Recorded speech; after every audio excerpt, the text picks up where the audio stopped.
بسم الله الرحمن الرحيم نحمده ونصلي على رسوله الكريم أما بعد أعوذ بالله من الشيطان الرجيم بسم الله الرحمن الرحيم والعصر إن الإنسان لفي خسر إلا الذين آمنوا وعملوا الصالحات وتواصوا بالحق وتواصوا بالصبر صدق اللہ العظیم۔ بزرگان محترم اور عزیز دوستو، سال کا پہلا مہینہ ہے جسے ہم اسلامی سال سے تعبیر کرتے۔ یکم محرم الحرام حضرت عمر فاروق رضی اللہ تعالی عنہ کا یوم شہادت ہے۔ 10 محرم الحرام حضرت حسین رضی اللہ تعالی عنہ اور خانوادہ اہل بیت کی شہادت کا دن۔ 1-2 نہیں، خانوادہ اہل بیت کے 72 لوگوں کی شہادت کربلا کے میدان میں وجود میں آئی تھی۔ اسلامی تاریخ میں ایسے لمحات بھی آتے ہیں کہ اس وقت جان بچانا زندگی نہیں بلکہ جان قربان کر دینا زندگی کہلاتی۔ حضرت علی رضی اللہ تعالی عنہ کی حضرت فاطمہ رضی اللہ تعالی عنہا کے علاوہ اور بھی بیویاں تھیں۔ حضرت فاطمہ رضی اللہ تعالی عنہا سے کئی اولادیں تھیں۔ بڑے بیٹے حضرت حسن رضی اللہ تعالی عنہ اور دوسرے بیٹے حضرت حسین رضی اللہ تعالی عنہ، تیسرے بیٹے حضرت محسن رضی اللہ تعالی عنہ، بیٹیاں بھی تھیں۔ حضرت فاطمہ رضی اللہ تعالی عنہا کے انتقال کے بعد حضرت علی رضی اللہ تعالی عنہ نے کئی بیویاں کی اور ان کے بھی بچے تھے۔ حضرت فاطمہ رضی اللہ تعالی عنہا کی زندگی میں حضرت علی رضی اللہ تعالی عنہ نے دوسرا نکاح کرنا چاہا، اور وہ بھی ابو جہل کی بیٹی درہ بنت ابو جہل سے۔ نبی کریم صلی اللہ علیہ وسلم کو جب اس بات کی خبر ملی تو آپ صلی اللہ علیہ وسلم نے حضرت علی رضی اللہ تعالی عنہ سے فرمایا تھا کہ تمہیں دوسرا نکاح کرنا ہو کر سکتے ہو، لیکن بیک وقت ایک شخص کے نکاح میں اللہ کے رسول کی بیٹی اور اللہ کے دشمن کی بیٹی نہیں رہ سکتی۔ ابو جہل کی بیٹی سے نکاح کرنے پر حضور نے یہ بات ارشاد فرمائی تھی کہ بیک وقت ایک شخص کے نکاح میں اللہ کے رسول کی اور اللہ کے دشمن کی بیٹی اکٹھا نہیں رہ سکتی۔ حضرت علی رضی اللہ تعالی عنہ نے نبی کریم صلی اللہ علیہ وسلم کی اس بات کو قبول کیا، اور حضرت فاطمہ رضی اللہ تعالی عنہا جب تک بقید حیات رہی حضرت علی نے دوسرا نکاح نہیں کیا۔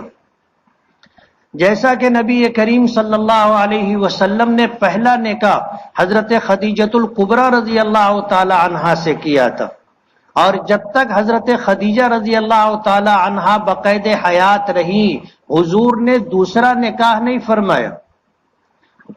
حضور نے حضرت خدیجہ رضی اللہ تعالی عنہا سے نکاح کیا تھا، اس وقت حضور کی عمر مبارک 25 سال تھی۔ حضرت خدیجہ رضی اللہ تعالی عنہا کی عمر 40 سال تھی،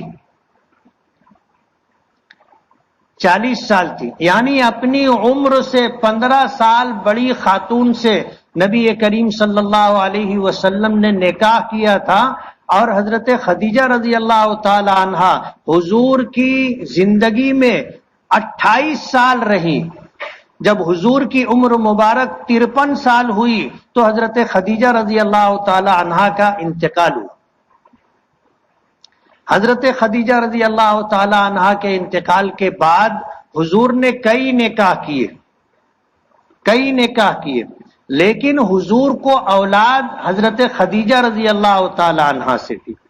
اور حضرت خدیجہ رضی اللہ تعالی عنہا وہ خاتون تھی کہ مکے میں ہر کوئی سردار ان سے نکاح کرنا چاہتا تھا، خاندانی نجابت و شرافت کے ساتھ، خوبصورتی حسن و جمال کے ساتھ۔ اللہ تعالیٰ نے مال و دولت سے بھی سرفراز فرمایا تھا، لوگ ان سے مال لے کر کے مزاربت پر تجارت کیا کرتے تھے کہ مال حضرت خدیجہ کا، محنت کسی اور کی، اور پھر جو نفع ہوتا تھا وہ لوگ حضرت خدیجہ اور اس شخص سے محنت کرنے والے شخص کے درمیان نصف نصف تقسیم ہوتا تھا۔ تو حضرت علی نے حضرت فاطمہ رضی اللہ تعالی عنہا کے انتقال کے بعد کئی نکاح کیے اور ان سے بھی اولادیں رہیں۔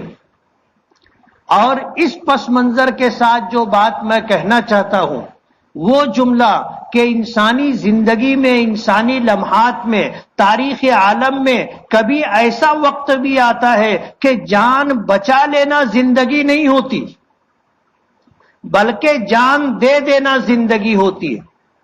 آج حضرت حسین رضی اللہ تعالی عنہ کو کون نہیں جانتا، اور جتنا نام حضرت حسین رضی اللہ تعالی عنہ کا لیا جاتا ہے، حضرت حسن رضی اللہ تعالی عنہ کا اتنا نام نہیں لیا جاتا۔ حضرت حسین رضی اللہ تعالی عنہ کی تاریخ آپ نے سنی ہوگی، حضرت حسن رضی اللہ تعالی عنہ کی تاریخ شاید آپ نے سنی ہوگی، اور حضرت محسن جو ان کے تیسرے بھائی تھے ان کا تو شاید نام آپ نے پہلے کبھی سنا ہو۔ حضرت علی رضی اللہ تعالی عنہ کی جتنی اولادیں تھیں ان کے نام آپ نہیں جانتے، اس لیے میں نے یہ بات کہی ہے، اگر حضرت حسین رضی اللہ تعالی عنہ کے ساتھ کرب و بلا کا یہ معرکہ نہ پیش آیا ہوتا تو شاید دیگر اولادوں کی طرح حضرت حسین رضی اللہ تعالی عنہ کا نام، ان کی تاریخ، ان کی سیرت شاید آپ کے علم میں نہ ہوتی۔ اسلام میں خلافت کا جو سلسلہ رہا وہ دو طرح کا رہا۔ ایک تو یہ تھا کہ آپ نبی کریم صلی اللہ علیہ وسلم کی سیرت دیکھیے کہ 53 سال کی عمر میں حضرت خدیجہ رضی اللہ تعالی عنہا کا انتقال ہوا، اور جب حضرت خدیجہ رضی اللہ تعالی عنہا کا انتقال ہوا تو مکے والوں کا ظلم و ستم اپنی حد تک پہنچ گیا۔ حضرت خدیجہ رضی اللہ تعالی عنہا کی وجہ سے اور آپ کے چچا ابو طالب جو حضرت علی رضی اللہ تعالی عنہ کے والد ہیں، ان دو شخصیتوں کی وجہ سے مشرکین مکہ کھل کر کے ظلم کرنے میں پس و پیش میں مبتلا رہا کرتے تھے۔ ابو طالب کی بھی کوئی معمولی حیثیت نہیں تھی۔ ابو طالب نبی کریم صلی اللہ علیہ وسلم کے سگے چچا تھے۔ عبد المطلب کی کئی بیویاں تھیں، ایک بیوی سے حضور کے والد حضرت عبداللہ اور ابو طالب یہ دونوں بھائی تھے، بیٹیاں بھی تھی، بہنیں بھی تھی۔ تو ابو طالب نبی کریم صلی اللہ علیہ وسلم کے سگے چچا تھے۔ حضور کے والد گرامی کا حضور کی ولادت باسعادت سے پہلے مدینہ منورہ میں انتقال ہو گیا تھا، اور مدینہ منورہ میں ان کی تدفین ہوئی، اور آپ کی والدہ ماجدہ حضرت آمنہ رضی اللہ تعالی عنہا کا مدینے سے نکل کر کے مکہ آتے ہوئے راستے میں مقام ابوا پر انتقال ہوا تھا، وہاں پر ان کی قبر ہے۔ تو حضور جو ہے دنیا میں آنے سے پہلے والد کے سائے سے محروم ہو چکے تھے۔ 8 سال کی عمر تھی، والدہ کا انتقال ہو گیا، والدہ کے انتقال کے بعد دادا کا انتقال ہو گیا۔ اب حضور کی سرپرستی کرنے والا، اور اس زمانے میں جب رشتہ داریاں اور ان ساری چیزوں کا اتنا پاس و لحاظ نہیں رکھا جاتا تھا، زمانے جاہلیت تھی، لوگ اپنے بچوں کو دفن کر دیتے تھے، قرآن کریم بتاتا ہے کہ اپنے بیٹوں کو اور بیٹیوں کو لوگ تنگ دستی، فقر و محتاجگی اور ذلت کے اندیشے سے دفن کر دیا کرتے تھے، اپنے ہاتھوں سے اپنے بچوں کو قتل کر دیا کرتے تھے، مار ڈالتے تھے۔ دوسروں کے بچوں کو پالنا اس زمانے میں کہاں کسی کے سامنے یہ بات ہمدردی اور خیرخواہی کی ہو سکتی تھی؟ لیکن ابو طالب نے نبی کریم صلی اللہ علیہ وسلم کی پرورش کی، اور 25 سال کی عمر ہونے تک حضرت خدیجہ رضی اللہ تعالی عنہا کے نکاح میں آنے تک حضور ابو طالب کی سرپرستی میں رہے۔ اللہ کے رسول صلی اللہ علیہ وسلم نے اپنے اوپر احسان کرنے والوں کے احسان کو کبھی باقی نہیں رکھا۔ اگر کسی نے آپ پر احسان کیا، آپ نے اس کا بدلہ اس سے بڑھ کر کے دیا۔ سیرت میں آتا ہے کہ صحابہ کرام میں، غریب صحابہ کرام میں ایک بڑی تعداد ایسی تھی جو نبی کریم صلی اللہ علیہ وسلم کو ہدیہ اور تحفہ دیا کرتی تھی، اور نیت یہ ہوتی تھی کہ اللہ کے رسول صلی اللہ علیہ وسلم کی عادت شریفہ یہ ہے کہ اگر کوئی تحفہ یا ہدیہ دیتا ہے تو قبول فرماتے ہیں، اور پھر کسی موقع پر اس کی ادائیگی یا اس کا بدلہ اس سے بڑھ کر کے دیتے۔ تو اگر کسی نے حضور کو کوئی تحفہ دیا، حضور قبول فرماتے تھے اور پھر اس سے بڑھ کر کے دیتے تھے۔ کتنا دیتے تھے؟ ایسا دیتے تھے کہ لینے والا خوش ہو جاتا تھا۔ غزوہ حنین کے موقع پر جب مال غنیمت جمع ہوا، حضرت عباس آپ کے چچا آئے اور آ کر کہنے لگے کہ بھتیجے محمد صلی اللہ علیہ وسلم، میں نے فلاں کے قرض ادا کیے، ان کی دیت ادا کی۔ مکہ مکرمہ میں جو انہوں نے اپنے خاندان میں لوگوں کی ذمہ داریاں اٹھائی تھی اس کا تذکرہ کیا۔ حضور پاک صلی اللہ علیہ وسلم نے فرمایا کہ یہ مال غنیمت ہے، اس میں سے تم جو اٹھا سکتے ہو وہ لے جاؤ۔ حضرت عباس رضی اللہ تعالی عنہ نے اپنے کاندھے سے چادر اتاری، زمین پر بچھایا، اور پھر مال غنیمت میں سے اتنا مال لیا اور چادر میں رکھ کر کے باندھا کہ اٹھا نہیں سکے۔ انہوں نے کسی سے کہا کہ اٹھا دو، حضور نے منع فرمایا کہ نہیں، میں نے آپ سے یہ کہا ہے جتنا تم اٹھا سکتے ہو اتنا لے جاؤ۔ پھر انہوں نے گٹھی کھولی، اس میں سے کچھ کم کیا، اور پھر جتنا اٹھا سکتے تھے اتنا لے کر کے گئے۔ تو بعض صحابہ کرام اللہ کے رسول کو ہدیہ اور تحفہ اس لیے دیا کرتے تھے کہ اللہ کے رسول بڑھ کر کے واپس کیا کرتے تھے۔ حضرت خدیجہ رضی اللہ تعالی عنہا کے بے شمار احسانات تھے، حضرت ابو بکر صدیق رضی اللہ تعالی عنہ کے بے شمار احسانات تھے۔ اللہ کے رسول صلی اللہ علیہ وسلم فرمایا کرتے تھے کہ میں نے اپنے اوپر احسان کرنے والوں کا احسان چکا دیا، بدلہ دے دیا، کسی کا احسان باقی نہیں رکھا سوائے خدیجہ اور ابو بکر کے، اور ان کے احسان کا بدلہ اللہ دے گا۔ تو حضرت خدیجہ عمر میں اگرچہ حضور سے بڑی تھی، اور 2 شوہروں کا انتقال ہو چکا تھا، بیوہ تھی، لیکن مکے کے ہر سردار کی خواہش تھی کہ حضرت خدیجہ سے نکاح کرے، لیکن کسی کے رشتے کو حضرت خدیجہ نے قبول نہیں کیا تھا۔ پھر از خود نکاح کا پیغام دیا اور حضور کے نکاح میں آئیں، اور 28 سال آپ کے نکاح میں رہیں۔ جب آپ کی عمر مبارک 53 سال کی ہو گئی اور حضرت خدیجہ کا اور پھر ابو طالب کا انتقال ہوا، حضور نے فرمایا کہ یہ سال عام الحزن ہے، غم کا سال ہے۔ اور جب یہ دونوں شخصیتیں نہیں رہی تو مکے والوں نے پھر کھلم کھلا ظلم و ستم شروع کر دیا، حتیٰ کہ نبی کریم صلی اللہ علیہ وسلم کو قتل کرنے کی سازش رچی گئی۔ حضرت جبرائیل نے آ کر کے خبر دی۔ اللہ کے رسول صلی اللہ علیہ وسلم کو پہلے سے اس بات کا احساس تھا، آپ نے ہجرت کی تیاری کر لی تھی، اور حضرت ابو بکر نے ہجرت کر لی تھی، واپس آئے، دوبارہ ہجرت کرنا چاہتے تھے، اللہ کے رسول سے اجازت مانگی، حضور نے منع فرمایا، یہ کہہ کر کے کہ ابو بکر انتظار کرو، ممکن ہے اللہ مجھے ہجرت کی اجازت دے تو پھر دیکھیں گے۔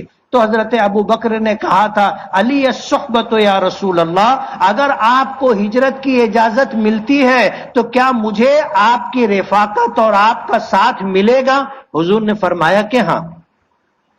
تو حضرت ابو بکر نے ہجرت کی اور لمبے سفر کی تیاری کی، اور جب حضور کو نعوذ باللہ قتل کرنے کے لیے آپ کے گھر کو گھیرا گیا، حضرت جبرائیل نے آ کر کے اللہ کے رسول صلی اللہ علیہ وسلم کو خبر دی۔ اللہ کے رسول اپنے بستر پر حضرت علی کو لٹا کر مکے والوں کی امانتیں دے کر کے لوگوں کے درمیان سے نکلے، ابو بکر کے گھر گئے، ابو بکر کو ساتھ لیا، غار ثور گئے، 3 دن 3 راتیں وہاں گزاری، پھر وہاں سے مدینہ منورہ کی ہجرت کی۔ اللہ کے رسول نے حضرت خدیجہ کے انتقال کے بعد پھر کئی نکاح کیے، حضور کی 11 بیویاں تھیں، اور یہ آپ کی خصوصیات میں سے ہے۔ امت کو بیک وقت اپنے نکاح میں 4 سے زیادہ بیویاں رکھنے کی اجازت نہیں ہے، اور اگر انصاف اس کے لیے ممکن نہ ہو تو اسے دوسری شادی نہیں کرنا چاہیے، ورنہ خسرت دنیا والآخرہ کہ آدمی اپنی دنیا اور آخرت دونوں برباد کر لیتا ہے۔ حالانکہ نکاح خیر و برکت کا سبب ہے، ایک نکاح، دوسرا نکاح، تیسرا نکاح، چوتھا نکاح خیر و برکت کا سبب ہے، لیکن انصاف ضروری ہے۔ 2 بیوی ہو، 4 بیوی ہو، ان کے درمیان انصاف ضروری ہے۔ آدمی اگر انصاف کرے تو انصاف معمولی بات نہیں ہے نا، بہت مشکل کام ہے۔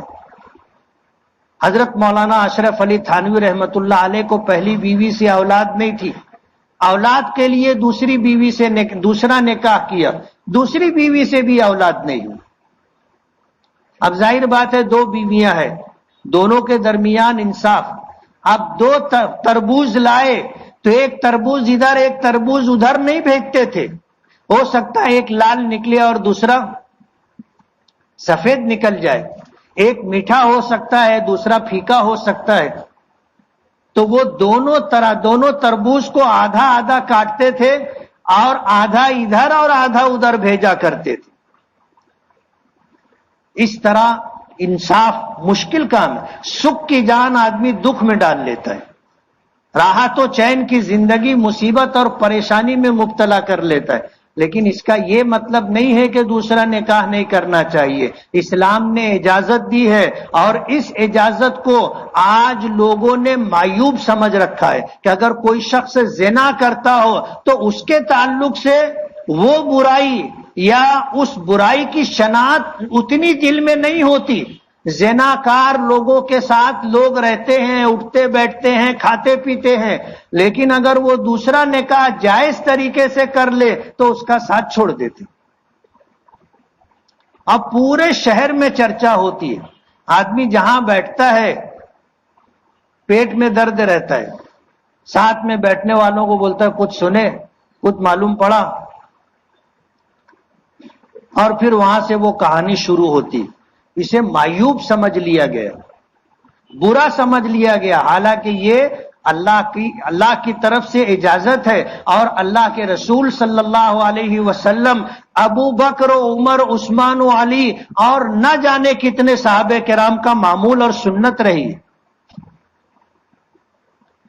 حضور نے ہجرت کی، مدینہ منورہ پہنچے، اسلامی حکومت کی بنیاد ڈالی، اور 10 سال آپ نے مدینہ منورہ میں رہ کر کے اپنی زندگی کے مبارک ایام گزارے، اور 63 سال کی عمر میں آپ نے دنیا سے پردہ فرمایا، لیکن اپنی بیماری کے دنوں میں آپ نے حضرت ابو بکر صدیق رضی اللہ تعالی عنہ کو اپنے مصلی پر کھڑے ہونے کا حکم دیا۔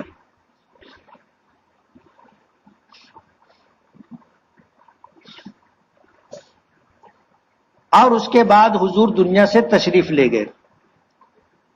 حضرت ابو بکر صدیق رضی اللہ تعالی عنہ نے حضور کی زندگی میں، حضور کی موجودگی میں مسجد نبوی کے مصلی پر کھڑے ہو کر کے امامت فرماتے رہے. 17 یا 18 نمازیں حضور کی مبارک زندگی میں حضرت ابوبکر نے آپ کی امت کو پڑھائی.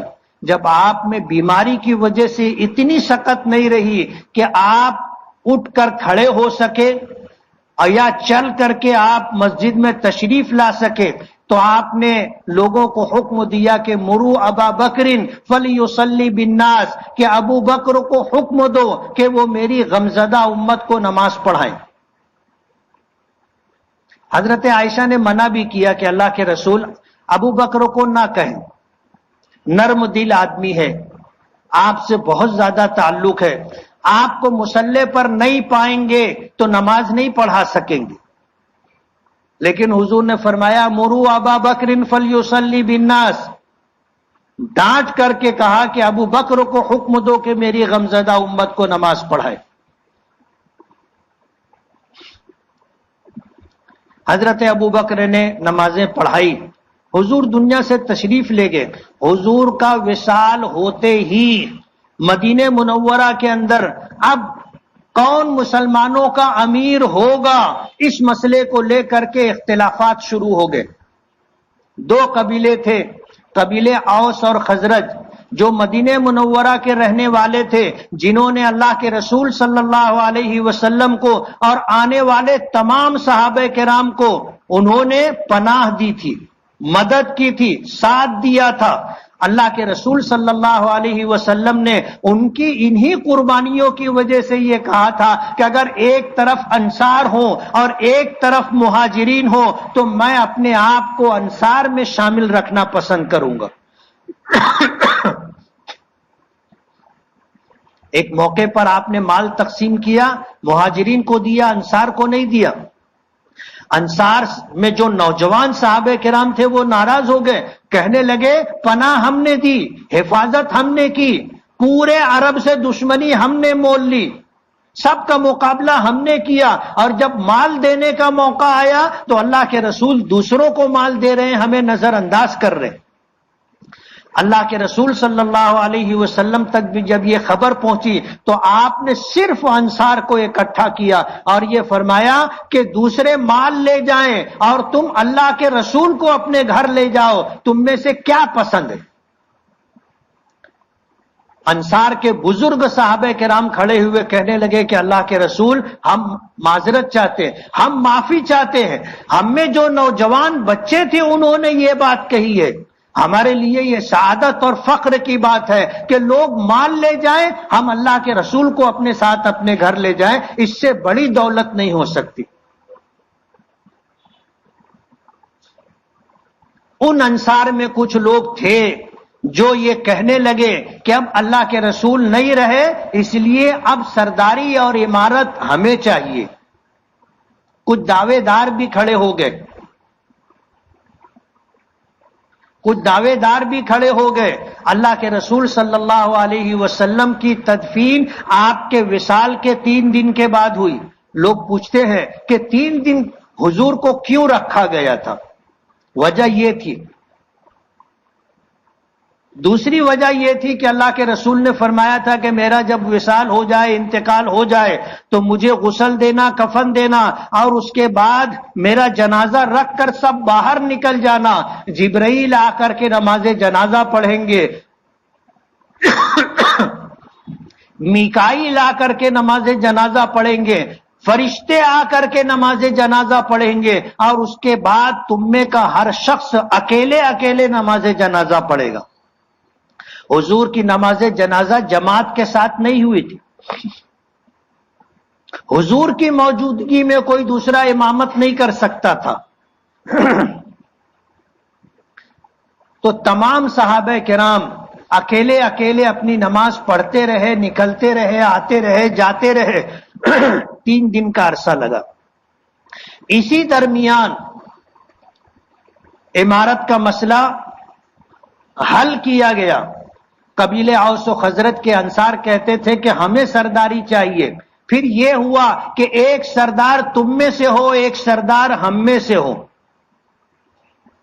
لیکن حضرت عمر فاروق رضی اللہ تعالی عنہ نے فیصلہ کیا کہ اللہ کے رسول صلی اللہ علیہ وسلم نے اپنی زندگی میں جس شخص کو اپنے مصلے پر کھڑا کیا ہم اس کو اپنا امیر بناتے. یہ اشارہ تھا نبی کریم صلی اللہ علیہ وسلم کی طرف سے، اور صحابہ کرام نے علل اعلان یہ بات کہی کہ اللہ کے رسول صلی اللہ علیہ وسلم نے ہمارا دین اور ہماری دینی قیادت و امارت جس شخص کے سپرد کی ہے ہم اس کو اپنی دنیا بھی سپرد کرتے.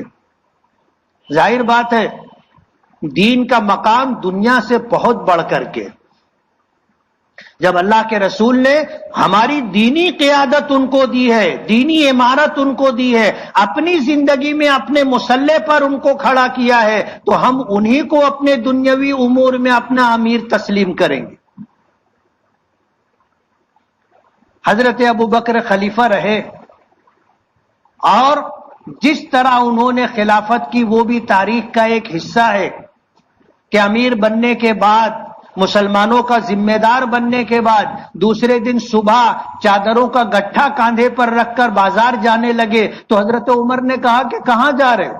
اگر تم تجارت کرو گے تو مسلمانوں کی عمارت کون کرے گا؟ تو حضرت ابو بکر نے کہا کہ میرے پاس آمدنی کا یہی ذریعہ ہے، اگر میں کماؤں گا نہیں تو اپنے اہل و عیال کو کھلاؤں گا کیسے؟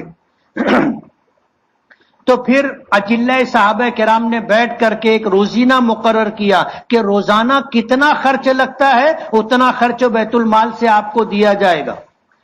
مقرر کیا گیا. حضرت ابو بکر نے اس میں کمی کر دی کہ میرا اتنے پر گزارا ہو جائے گا، مجھے اس سے زیادہ کی ضرورت نہیں. حضرت ابو بکر کی 2.5 سالہ خلافت کیسی گزری ہے وہ بھی ایک زبردست تاریخ ہے. جب ان کا وصال ہو گیا اور حضرت عمر فاروق رضی اللہ تعالی عنہ کو حضرت ابو بکر نے اپنی جگہ مسلمانوں کا امیر بنایا، یہ 2 طریقہ ہو گیا. ایک تو حضور نے کسی کو ظاہری طور پر علل اعلان اپنا خلیفہ نہیں بنایا تھا. حضرت عمر کی رائے پر صحابہ کرام نے حضرت ابو بکر کی عمارت پر اتفاق کیا تھا. حضرت ابو بکر نے اپنے بعد حضرت عمر کو نامزد کیا. لوگ کہنے لگے اتنے سخت طبیعت کے اور مزاج کے لوگ ہیں، آپ ہم پر ان کو مسلط کر رہے ہیں، کیا ہوگا؟ تو حضرت ابو بکر نے فرمایا تھا کہ اگر اللہ مجھ سے پوچھے گا کہ تم نے مسلمانوں کا امیر کسے بنایا ہے تو میں یہ کہوں گا کہ مسلمانوں میں جو سب سے بہتر تھا اس کو میں نے مسلمانوں کا امیر بنایا ہے. اور عام مسلمانوں کے درمیان یہ بات رکھی کہ جب خلافت کی ذمہ داری ابو بکر کے کاندھوں پر آئے گی تو پھر عمر کے کاندھوں پر آئے گی تو عمر کے مزاج کی شدت نرمی سے بدل جائے گی. ایسے واقعات بھی پیش آئے کہ حضرت عمر نے دیکھا کہ 3 بچیاں بیٹھ کر کے رو رہی ہیں. پوچھا کہ کیوں رو رہی ہو؟ تو وہ کہنے لگی کہ گھر پر ہمارا کوئی بھائی نہیں ہے، باپ نہیں ہے، کوئی سرپرست نہیں ہے، ہماری والدہ ہے اور ہم ہیں. حضرت ابو بکر ہمارے گھر آیا کرتے تھے، بکریوں کا دودھ دوہ دیا کرتے تھے، گھر کا سودا سلف لا کر دے دیا کرتے تھے. آج 3 دن ہو گیا ان کے انتقال کو، ہمارے گھر کا کام کرنے والا کوئی نہیں. تو حضرت عمر فاروق رضی اللہ تعالی عنہ نے صحابہ کرام سے کہا تھا کہ ابو بکر نے خلافت اور امارت کے لیے اتنا مشکل راستہ چنا ہے کہ ان کے بعد آنے والوں کے لیے اس راستے پر چلنا ممکن نہیں ہے. حضرت عمر فاروق رضی اللہ تعالی عنہ کا جب میں نے واقعہ پچھلے ہفتے سنایا تھا انتقال ہونے لگا تو انہوں نے 6 لوگوں کا نام پیش کیا کہ ان 6 لوگوں میں سے کسی ایک کو مسلمان اپنا امیر بنا لے. وقت ختم ہو گیا ہے. ان 6 میں سے کسی کو اپنا امیر بنا لے. اور قصہ مختصر یہ کہ حضرت عثمان غنی رضی اللہ تعالی عنہ پر اتفاق ہوا، ان کو خلیفہ بنایا گیا. حضرت عثمان غنی رضی اللہ تعالی، حضرت عمر نے 10 سال خلافت کی، حضرت عثمان کو اپنا خلیفہ بنایا، حضرت عثمان نے 12 سال خلافت کی، اور حضرت عثمان کو شہید کر دیا گیا اور وہ کسی کو اپنا خلیفہ نہ بنا سکے۔ وہاں سے پھر اس مسئلے کو لے کر کے اختلافات شروع ہوئے، اور حضرت معاویہ رضی اللہ تعالی عنہ نے ملک شام میں جا کر کے انہوں نے اپنی خلافت قائم کی، اور مدینہ منورہ میں حضرت علی نے اپنی خلافت قائم کی، اور اس کے بعد پھر مدینے سے منتقل ہو کر کے کوفہ تشریف لے گئے اور کوفہ کو دارالخلافہ بنایا۔ پھر ان دونوں حضرات کے درمیان جنگ ہوئی، اور نتیجہ یہ نکلا کہ حضرت علی رضی اللہ تعالی عنہ کی شہادت کا معرکہ پیش آیا، وہ بھی اس طرح کہ وہ فجر کی نماز پڑھانے کے لیے مسجد جا رہے تھے، راستے میں ان پر حملہ ہوا، زخمی ہو گئے اور پھر ان کا انتقال ہو گیا۔ اور بات یہ تھی کہ کچھ لوگوں نے یہ طے کیا کہ مسلمانوں کے درمیان معاویہ اور علی کی وجہ سے جو ہے جنگ ہو رہی ہے اور مسلمان دو خانوں میں بٹ گئے، اس لیے دونوں کو قتل کر دینا چاہیے۔ دو گروہ بنا، ایک گروہ حضرت معاویہ کو قتل کرنے کے لیے ملک شام گیا، دوسرا گروہ حضرت علی کو قتل کرنے کے لیے کوفہ آیا۔ اللہ کی طرف سے جو مقدر تھا، جو لوگ حضرت معاویہ کو قتل کرنے کے لیے گئے وہ کامیاب نہیں ہو سکے، اور جو لوگ حضرت علی کو قتل کرنے کے لیے وہ آئے تھے وہ اپنے مقصد میں کامیاب ہو گئے اور حضرت علی کی شہادت ہو گئی۔ حضرت علی کی شہادت کے بعد حضرت علی نے اپنی زندگی میں اپنے بیٹے حضرت حسن کو خلیفہ بنایا۔ حضرت حسن خلیفہ رہے 6 مہینہ، لیکن انہوں نے حضرت معاویہ کے ہاتھ پر بیعت کر کے خلافت سے دستبردار ہو گئے۔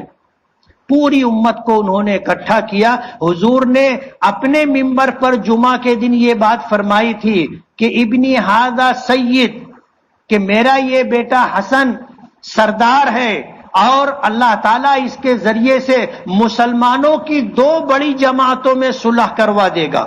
اور حضرت حسن نے یہی کیا کہ جب مسلمان 2 دھڑوں میں تقسیم ہو گئے تھے تو حضرت حسن نے حضرت معاویہ کے ہاتھ پر بیعت کر کے خلافت سے دستبرداری کی اور دونوں جماعتوں کو انہوں نے ملا دیا۔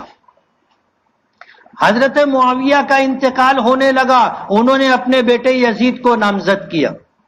کربلا کا معرکہ، اس کی بنیاد اور تاریخ کی ابتدا یہاں سے، صحابہ کرام کی ایک جماعت تھی اور ایک بڑی تعداد تھی، انہوں نے کچھ لوگوں نے اس پر اختلاف کیا کہ حضرت معاویہ نے اپنے بیٹے یزید کو خلیفہ کیوں بنایا، اس سے بہتر لوگ آج موجود ہیں، ان کو خلیفہ بنانا چاہیے، لیکن ان میں کہنے کی ہمت نہیں تھی، اختلاف کرنے کی جرأت نہیں تھی، وہ خاموش رہے یا روپوش ہو گئے۔ کچھ لوگ تھے جنہوں نے کھل کر کے مخالفت کی، اس میں حضرت حسین رضی اللہ تعالی عنہ بھی تھے، اور قصہ مختصر یہ کہ انہوں نے یہ بات کہی کہ یا تو یزید اپنی خلافت کو ثابت کرے کہ وہ خلافت کا اہل ہے، نہیں تو خلافت سے ہٹ جائے۔ اور مکہ مکرمہ سے نکلے، میدان کربلا میں پہنچے، اور وہاں پر خود بھی اور اپنے خاندان کے 72 لوگوں کی شہادت انہوں نے پیش کی۔ کربلا کا معرکہ کوئی معمولی تاریخ نہیں ہے۔ حضرت حسین اور خانوادہ اہل بیت ایک دوسرے کی نگاہوں کے سامنے شہید ہوتے رہے۔ آپ سوچو تو صحیح کیسی کیا ہوا ہوگا۔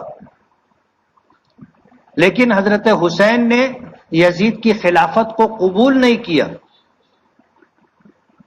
اور اس کے لشکریوں نے حضرت حسین رضی اللہ تعالی عنہ اور خانوادہ اہل بیت کو میدان کربلا میں گھیر کر کے رکھا، نہ مدینہ واپس جانے دیا، نہ یزید کے پاس جانے دیا، جبکہ حضرت حسین رضی اللہ تعالی عنہ نے یہ بات کہی تھی کہ اگر میرا آنا تمہیں ناگوار گزرتا ہے، یزید کو ناگوار گزرتا ہے، تو مجھے واپس مدینہ جانے دے، یا مجھے سرحد پر چلے جانے دے، میں سرحد پر رہ کر اسلامی حکومت کی حفاظت کروں گا اور زندگی وہاں گزار دوں گا، یا مجھے یزید کے دربار میں لے چلو، میں یزید سے بات کر کے اپنا مسئلہ حل کر لوں گا۔ لیکن جو لوگ تھے انہوں نے میدان کربلا سے ہٹنے نہیں دیا، اور وہاں جو ہونا تھا ہوا۔ مجھے جو بات کہنی ہے کہ حضرت حسین رضی اللہ تعالی عنہ نے جبر و استبداد کے خلاف، اور حضرت معاویہ نے اپنے بیٹے یزید کو خلیفہ بنایا، اس پر یہ کہنا کہ یہ خلافت کے اہل ہیں تو ثابت کرے، ورنہ خلافت سے دستبردار ہو جائے، اور عزم و استقلال کے ساتھ اپنی بات رکھی، اور اس بات کے لیے اپنی بھی جان دے دی، اپنے گھر کے اپنے چھوٹے چھوٹے بچوں کو بھی قربان کر دیا، لیکن اپنی بات سے پیچھے نہیں ہٹے۔ تو انسانی زندگی میں کچھ لمحات ایسے آتے ہیں کہ اس وقت جان بچانا زندگی نہیں ہوتی، بلکہ جان دے دینا زندگی ہوتی ہے۔ آج حضرت حسین کا نام دنیا کا ہر مسلمان جانتا ہوگا، لیکن ان کے بھائیوں کے نام دنیا والوں کو نہیں معلوم، حالانکہ وہ بھی حضرت علی کی اولاد، وہ بھی حضرت علی کی اولاد۔ اور حضور نے حضرت حسن کے بارے میں فرمایا تھا کہ ابنی ھذا سید، یہ میرا بیٹا سید ہے، لیکن آپ شجرہ نسب دنیا والوں کا دیکھو گے تو وہ لوگ جو اپنے آپ کو سادات کہتے ہیں، ان کا شجرہ نسب جا کر حضرت حسین سے ملتا ہے۔ بہت کم لوگ ہیں جن کا شجرہ نسب جا کر حضرت حسن سے ملتا ہو۔ شیعہ حضرات کہتے ہیں حضرت علی سید ہے۔ حضور نے فرمایا تھا حضرت حسن کے بارے میں کہ ابنی ھذا سید، میرا یہ بیٹا سید ہے۔ اگر حضرت علی سید ہیں تو حضرت علی رضی اللہ تعالی عنہ کی تمام اولاد سید۔ یہ ایک مسئلہ ہے جس پر لوگوں کو اختلاف ہو سکتا ہے، اس لیے میں تفصیل میں نہیں جانا چاہتا، بتانا یہ چاہتا ہوں کہ جب یزید کو خلیفہ بنایا حضرت معاویہ نے تو صحابہ کرام کو اس پر اختلاف تھا۔ کچھ لوگوں نے خاموشی اختیار کی، اعتراض تھا، خاموشی اختیار کی، یا روپوش ہو گئے، وہ ہٹ گئے، اس لیے کہ یزید لوگوں سے زبردستی بیعت لے رہا تھا، اور حضرت حسین ان لوگوں میں تھے جنہوں نے اس کے خلاف آواز اٹھائی اور اس کے خلاف مقابلہ آرائی کی اور اپنی جان دے دی، لیکن اس بات کو قبول نہیں کیا۔ یہ ہے وہ مختصر تاریخ جو عاشورہ سے کہو، میدان کربلا سے کہو، یا حضرت حسین اور خانوادہ اہل بیت سے کہو، میں نے بہت مختصر کر کے آپ کو بتایا کہ یہ چیز آپ کے علم میں آ جائے کہ کربلا کا یہ معرکہ کیوں پیش آیا تھا۔ اگر کوئی آپ سے پوچھے تو آپ کو پتا ہوگا تو آپ بتا سکیں گے، اور آپ کو پتا نہیں ہوگا تو آپ نہیں بتا سکیں گے۔ حضرت حسین رضی اللہ تعالی عنہ کا مدینے سے نکلنا اور جانا، اس پر بھی صحابہ کرام کو اختلاف تھا۔ ہم بھی سوچتے ہیں کہ کیا بات تھی کہ حضرت حسین کا کسی نے ساتھ نہیں دیا۔ یہ سوال آپ کے دل میں بھی آ سکتا ہے کہ حضرت حسین جب نکلے مدینے سے تو میدان کربلا میں پہنچے تو ان کے ساتھ صرف اہل بیت تھے، کیوں لوگوں نے حضرت حسین کا ساتھ نہیں دیا تھا؟ اس پر لوگوں کو اختلاف تھا کہ یزید کو خلیفہ بنایا تو برحق ہے، نہیں ان کو خلیفہ بنایا برحق نہیں ہے، اس بات کو لے کر کے لوگوں میں اختلاف تھا۔ اور جب حضرت حسین رضی اللہ تعالی عنہ مدینہ منورہ سے نکلنے لگے تو لوگوں نے منع بھی کیا کہ آپ مت جاؤ، لیکن کہتے ہیں نا مقدرات، اللہ پاک کا فیصلہ ہر حال میں نافذ ہو کر کے رہتا ہے۔ اور نکلے، کچھ لوگ ساتھ میں نکلے جو راستے میں ساتھ چھوڑتے چھوڑتے الگ ہو گئے، اور صرف حضرت حسین اپنے اہل خانہ اور اہل بیت کے ساتھ میدان کربلا میں پہنچے اور آپ کی شہادت وجود میں آئی۔ اللہ تعالی ہمیں عقل سلیم اور فہم سلیم عطا فرمائے، اور حضرت حسین رضی اللہ تعالی عنہ کی اس دردناک شہادت پر ان کے لیے دعائے مغفرت، رفع درجات کی دعا کرنے کی توفیق دے۔ وآخر دعوانا ان الحمد للہ رب العالمین۔ جن حضرات نے سنت نہ پڑھی وہ سنت پڑھ لیں۔